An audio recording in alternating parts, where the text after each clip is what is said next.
Hey, before we jump in, if you like what you hear on the podcast, check out our free Substack newsletter, The Sober Friends Dispatch. It's a weekly dose of real talk, stories from the sober life, and a little extra support between episodes. Go to soberfriendspod.substack.com and subscribe. That's soberfriendspod.substack.com. All right, let's get into the show. This has so many connections to recovery because it's just the small things. In the end, it's don't drink for another 5 minutes. That's your goal. It's not getting to age 50. It's right now, it's 9:36, 9:37. Don't drink until 9:42. It's little things. And I'm sure there's lots of people here listening right now that you're struggling, that you've relapsed many times. Maybe make your goal small. Hey there, welcome to the Sober Friends podcast, where we talk about recovery, sobriety, your path to getting to recovery, whether you've been sober 1 day, 1 year, 5 years, whatever. This is the place to be. I'm Matt J. Over there is Steve. Steve, what is going on today? Good morning, Matt. Beautiful day up here in Connecticut. Yesterday was absolutely gorgeous. Today, maybe not as nice, but I just got back from walking the dog, so it was beautiful out there this morning.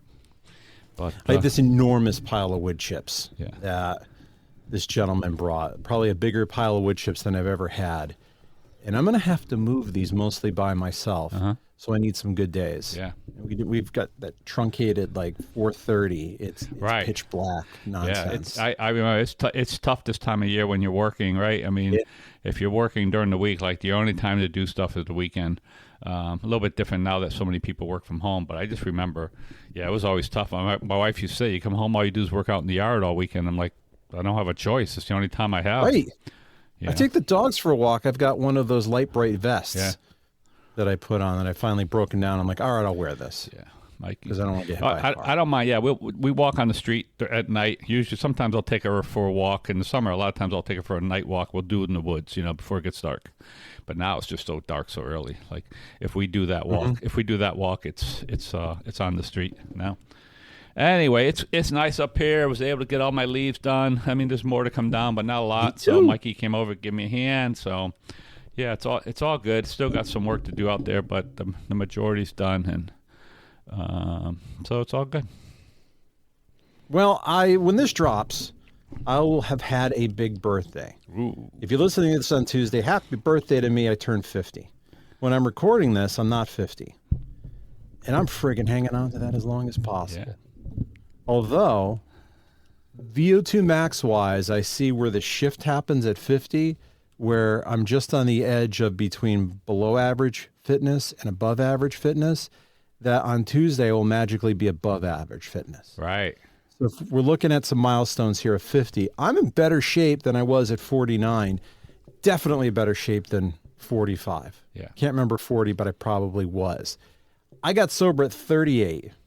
And I look back at 38 and I feel like, wow, that number tells me I'm so young. I don't feel different than I do at 50.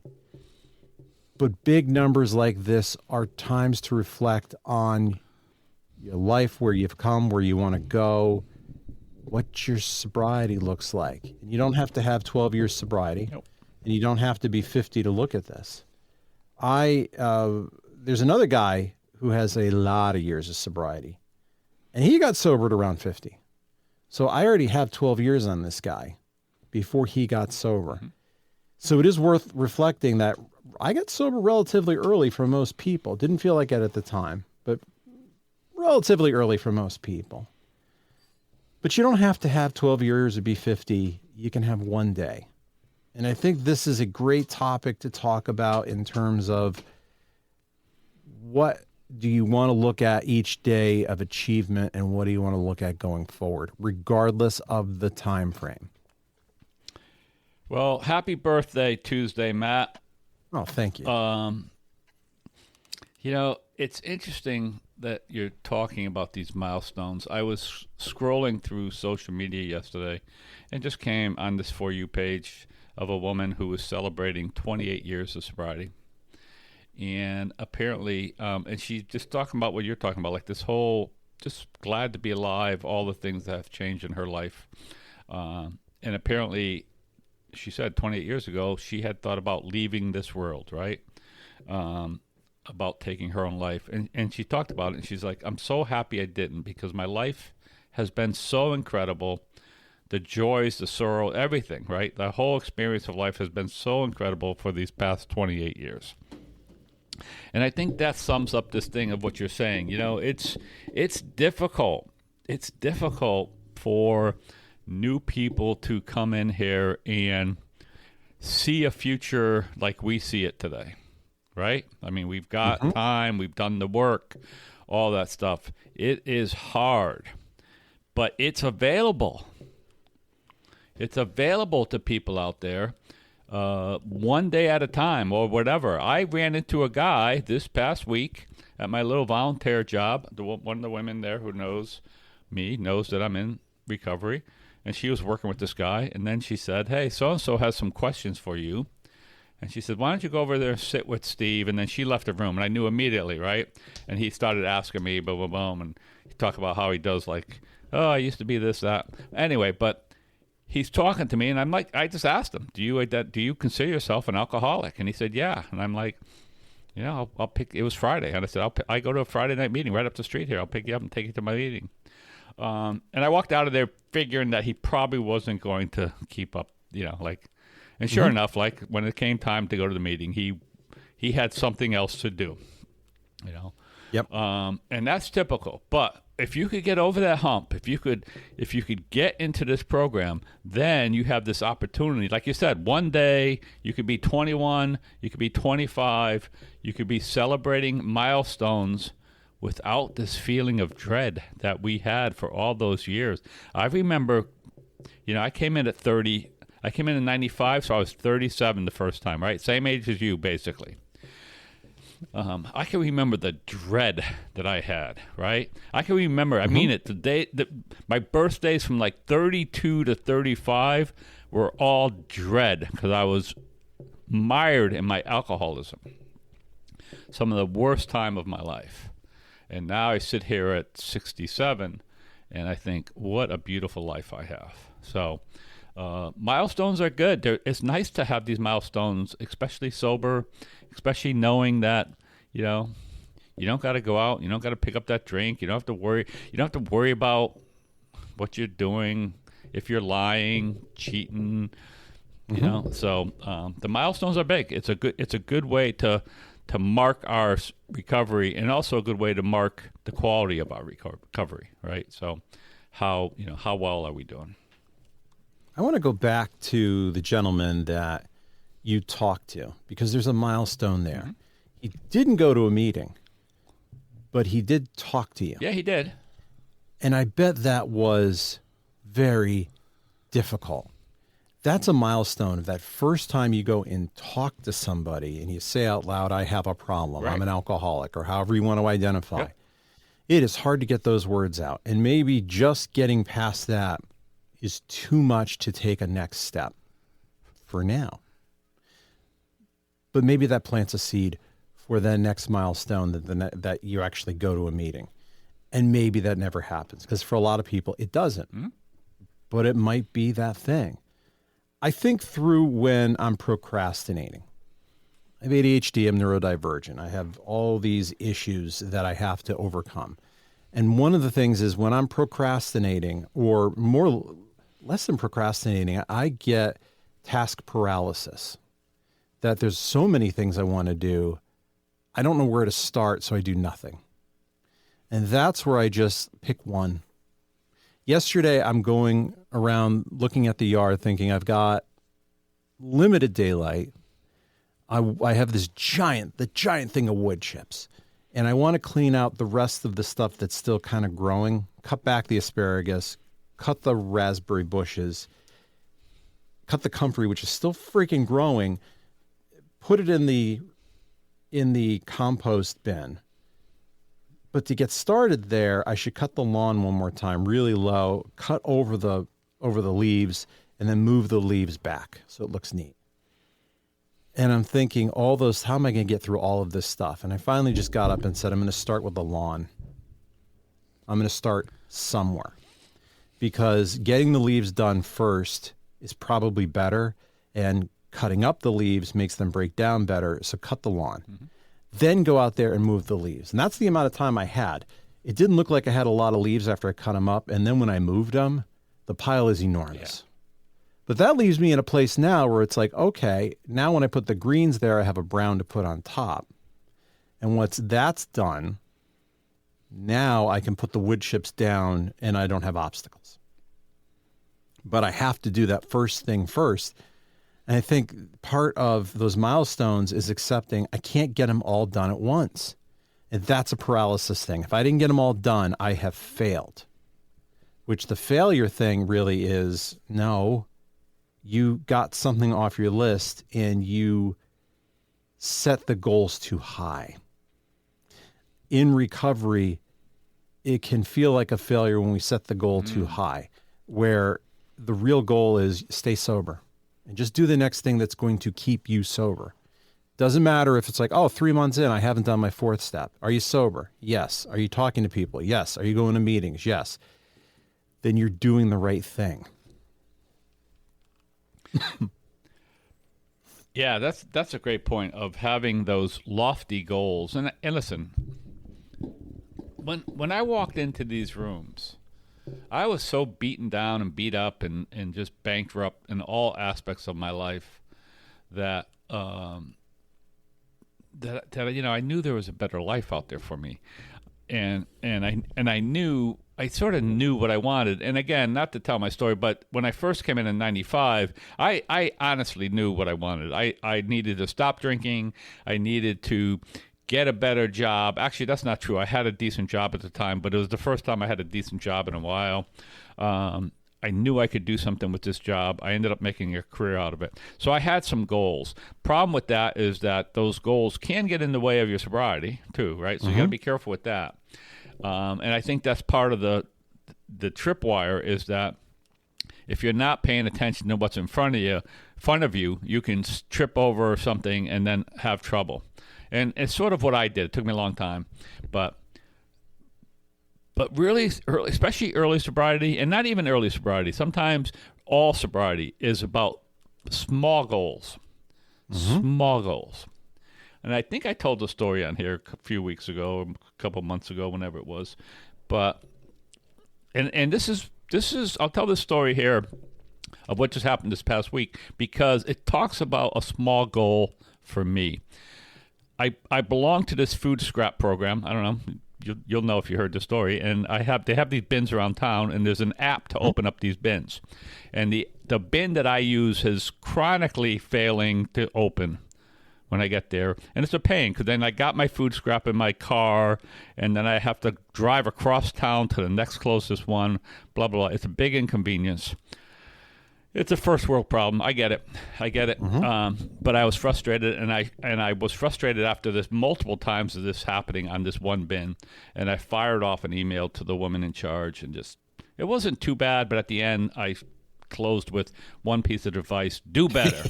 Right? If you remember that. If you listen to this podcast, a condescending phrase. Right. Do better. The worst. So anyway, I was at the farmers market last week, 2 weeks ago now. And the woman who runs that program is there. They give out a bin, and I walk up to this woman, and I go, ooh, this is the woman I sent that email to. I owe her an amends. Right? And that's our program. And our program tells us not whenever, because if you tell me I can do it whenever, I'll go, I'll take care of that whenever. Right? It tells us wherever. And I looked at it, and I knew what I needed to do, and I walked up to this woman and said, hi, introduced myself. I'm part of the program. I think I owe you an apology. And she, she's like, oh no, that bin is a problem for me too, blah blah blah. And then we're talking for a little bit, and she tells me that they were running this program yesterday called Leave Something, Take Something. It's a place where residents can come in, drop off some stuff that they don't want anymore, and then you can come in and take some, maybe find something you might want there. And there's some good stuff there. And I thought, and here's what I was taught when I was in this program, that every amends includes an apology, right? I'm sorry that I did this or I behaved that way. But an apology is not a complete amends most of the time, right? Amends means to fix something, means to mend it. So I looked there and she's like, oh, I have this project going on and I need some more volunteers for it. And I just said, there it is. There's my amends, right? And I said, I could offer you a couple hours on Saturday. And that's what I did yesterday. And my point is that small step for me, right? To run into her, to take action, to tell her I apologize for the email, and then to offer my services to make up something is a step in my recovery that I can build on, right? Number one, a couple of things happen is don't send the email, right, as quickly. Like, write it, but maybe don't send it. And even if you do, fix it. Those are the type of steps that I could see today. And I really, like, that was a big step for me to be able to do that and then find that amends and just wipe it off. And now I feel like I'm done, right? I don't feel bad because I had thought about that situation for a bit. Our recovery is all about those small steps, or at least for me. I don't have these big, lofty goals anymore that I need to do a certain thing. You know, same thing. When I started working yesterday with Mikey to clean up my leaves, my goal was to make sure my front of my house, my yard looked good, right? Yep. Because that's what the neighbors see. The back, they don't see it. If I left piles of leaves out there that I couldn't drag out into the woods, fine, I'll do that during the week, whenever it is. But it was to get the front of the house. And it turned out that we got most of it done. So it's a great thought to make sure that we don't have these huge, lofty goals that trip us up by the small stuff because we're not paying attention to them. I want to go back to your amends and also what makes people raving fans about companies, because these two things are kind of related. Just dawned on me. We have something at work called Net Promoter System. Lots of companies have it. You may not have heard of Net Promoter System, but you certainly have heard of surveys. If you've gotten a survey and it asked you from 0 to 10, would you recommend this to a family or friend? Then you have done an NPS survey. And you would think that companies get those 9 and 10s when they do it right every time, but they don't. They usually get a 7 or 8, which is considered neutral, and it gets thrown out. The place that gets you to a 9 or 10 is when you have messed up and you found a way to make it right. So you messing up with that email gave your brain an opportunity to get a 9 or 10 because you found a way to make it right and you did something you typically wouldn't have done and added to the community in a positive way. I think about that with amends, I think about those bonds I have with people is when I pissed them off and I've made an honest amends with them and built respect back because they didn't anticipate me doing it, especially you do it for the right reason. Your amends was not really for that woman. If she was saying that's okay, that's a benefit. But it doesn't matter whether she says that's okay or not. It's for you to clean up your mess so you feel better. Now, if you have done that and you've built a better relationship because of it with another person, now we have built something totally different. And we can do that across the board with other people. And sometimes those amends are in ways we didn't think of. I'm thinking in a few minutes, my daughter has a riding lesson with her horse. I'm not thinking of any one amends I have for my daughter, but as we're talking through this, I'm like, I'm going to go to the lesson. It's 10 minutes away. Not a big deal. But I'm going to go to that lesson and be there and watch. There's nothing really I need to do. But just getting in the car and showing interest and asking questions is going to show that I'm interested in my daughter's hobby and that I'm interested in her. And that's a little bit of an emotional deposit because she has been coming up to me. Yesterday, they went to this equine fair in West Springfield and they bought new helmets. They desperately needed new helmets. And when they put the new helmets on, you could see like, oh my God, it doesn't look like you have like an egg on your head anymore. It looks like you have a helmet that fits. But she was really interested. I want to show you my helmet. And I don't want to stifle that. I want kids who come to me and are excited to show me these things. In a sense, that's an amend. In a sense, that's an opportunity for somebody to be a promoter of my brand. And if I do that more often, between making the amends and I guess doing a pre-amends where I've done nothing wrong, you can weave a fabric into life where you leave people remembering you better than before. And that can be, the root of that could be, you were an ass to somebody in the past. You were an ass because you drank like an idiot. You know what? When you're talking about the whole amends, and you're talking about the survey. It occurs to me is that what happens, and what I felt when I did this whole thing, which is, I don't have a lot of amends to make to people anymore. I do a pretty good job of not being a complete jerk, which I still struggle with at times. Complete jerk. Okay, no, I do. I listen. I honestly struggle with that at times, and I'm much better with it. But what happened is I think a little bit of what you talk when you're talking about the survey and you're talking about your daughter and the new helmet and all. I think what happened to me is I felt like you can teach your brain new things. My wife used to say when I would struggle, anybody who listens to me knows I struggle enunciating words and speech and stuff like that, which is why I hate hearing myself speak. And my wife used to say to me, you just got to make a pathway in your brain to that word, right? Which is really what it is, right? You're training your brain to do it, right? And I think it's the same thing with an amends in that behavior, right? So I took that step. I made that apology. I made that amends. Now, I think there's a new pathway in my brain that goes, this is how it's supposed to be done.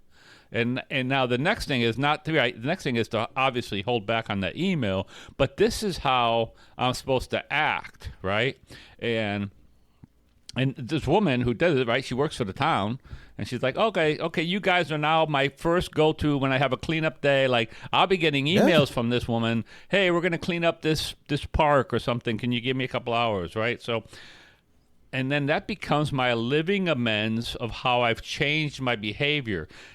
The amends for the email has been cleaned up, but now I have an opportunity to change the way I live, right?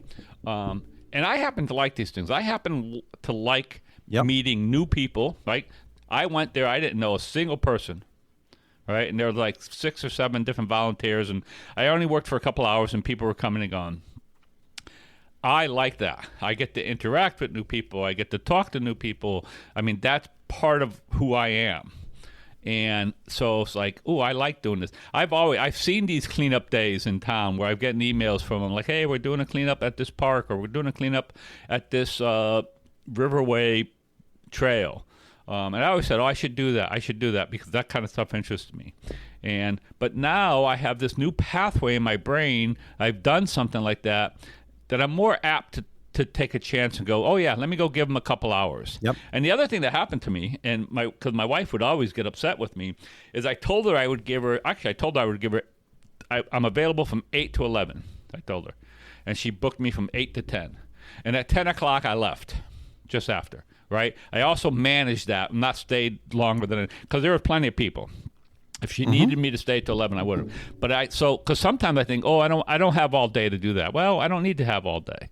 My point is, like, I can change, right? I can change. I could make that pathway different and start a new way of living, so that I talk about it on this app, on this podcast, and I talk about it in my meeting. My goal for the rest of my useful life is to find ways to be useful to my fellow human beings. And where better to be useful than in my own, first of all, in my own household, obviously, but in my own town, right? And that's one of the things I've started to really look at is like, what can I do in my own town to make my town, my town where I live better? So and that's all just happened to me, since I started in my recovery again. And when you get involved, you see these people who are normal people who are just built to do those things. They do it naturally. Well, that's not me. I needed to be helped and pushed into that direction. Yeah, so it's a little bit like when you do these things, when you have this milestone, when you have this aha moment, you've created this new pathway in your brain of how you should be living. Mm-hmm. And that's really different than how I was living when I was actively an alcoholic, and all I could concentrate on was making sure I had enough alcohol every day. Man, it's so nice to be free from that. This inspires me a bit. I've got to think about what are some things in my town I can be involved with, of what I can handle. I'm not running for town council. No interest in that. But where is it I can give 2 hours? That's another thing that I can build up. I have learned in trying to catch up on my gym swipes so I can get to 120 so I can get reimbursed, that you can go to the gym and do a light workout, or you can do what I did this morning. I went for 20 minutes. I went on the Stairmaster and I did some intervals where 3 minutes high intensity, 3 minutes low. And in 20 minutes, I have done a pretty heavy workout. Mm-hmm. I use the time I have. Sometimes it's 2 hours. It doesn't have to be all day. Your 2 hours is a lot better than the 0 hours. It becomes, well, if I can't give all day, I'm not going to go at all. Right. No, go for a little bit. Because if everybody gives just a little bit, that's big. Yeah. That adds up. And this happens in recovery. It's like, well, I'm not going to that meeting because it's too far away. And I'm not going to that meeting. Don't have this time. So I'm not going to any meetings. When it could be, I'm going to pick just one day where I go to an extra meeting. And maybe I plan it out in the calendar and it's not the same one. But I'm going to try doing that when I have some time and I have the car around, or make it small. Or if it's like, I'm not going there, this is one, or I don't call people because it's like, well, I got to call 15 people. No, I can call one person. I can start small.